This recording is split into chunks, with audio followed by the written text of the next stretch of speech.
Well, this morning we are joined by one of the original princesses of pop. Debbie Gibson burst onto the scene in the 80s with hits like Electric Youth and this bestseller.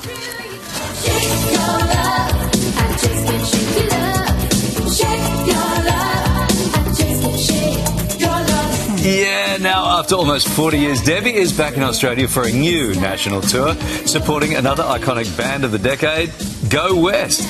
Debbie Gibson live on the couch. What a treat. Lovely to see you. Thank you. So great to be here. Nearly 40 years since you've been to Australia. Why did you hate us so much the first time? I'm like slowly working my way back around the world. Yeah. I was definitely mainly in the U.S. for a while doing theater and recording and everything. But, you know, this is actually my favorite era of life and my career. So I think no time like the present to be back. Nice. Oh, Yeah. Take us back, though, to the 80s, because they looked like some very fun times. They were good to me. They were very good to you. They were good to all of us. What was it like, though, behind the scenes? Like, what was the music industry like back then?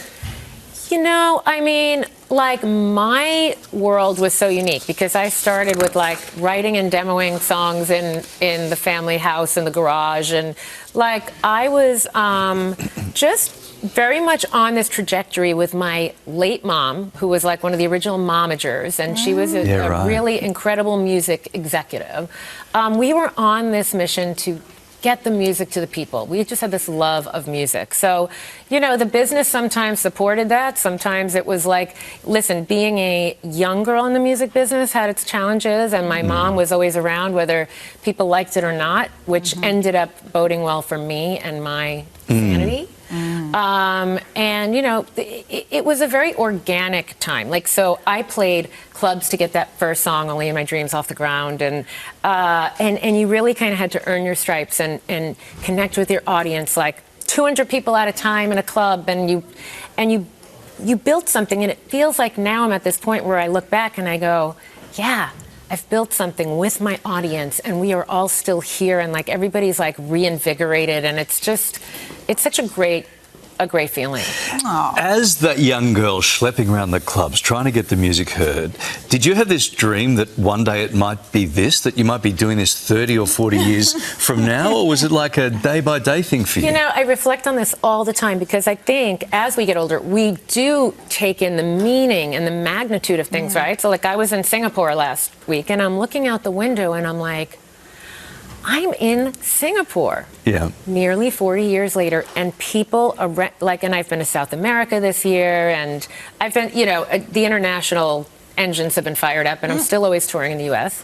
But I always marvel that here I am halfway around the world, and to know that you guys like have not seen me in 37 years, and you're re-embracing everything, and we love you. So many loyal fans have stuck with me, and so like I did dream it, but like, it actually is constantly surreal to me. Yeah. I'm always like, I cannot believe.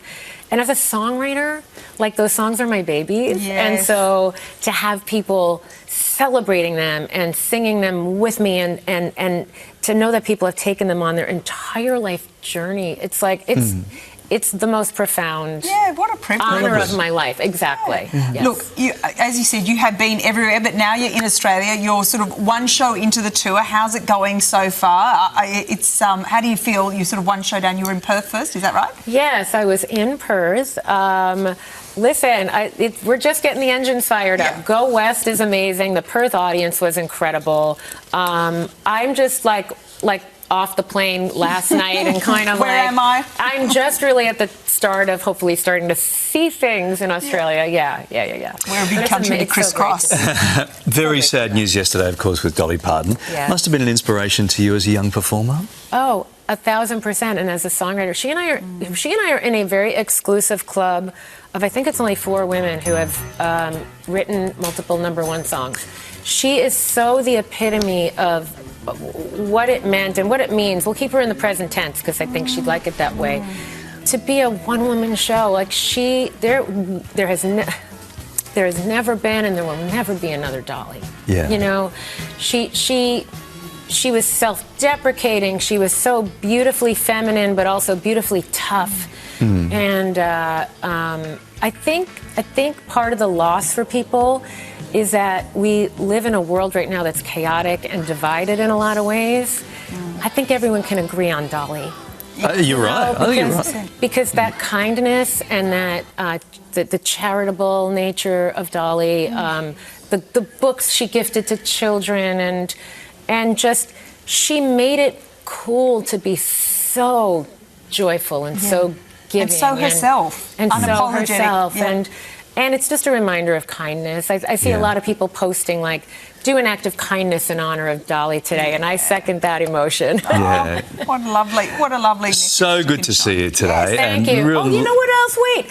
When I saw her Coat of Many Colors special, I went out and bought a banjo at a flea market. I did not become prolific at the banjo, but she did have that There's still time. There is still time.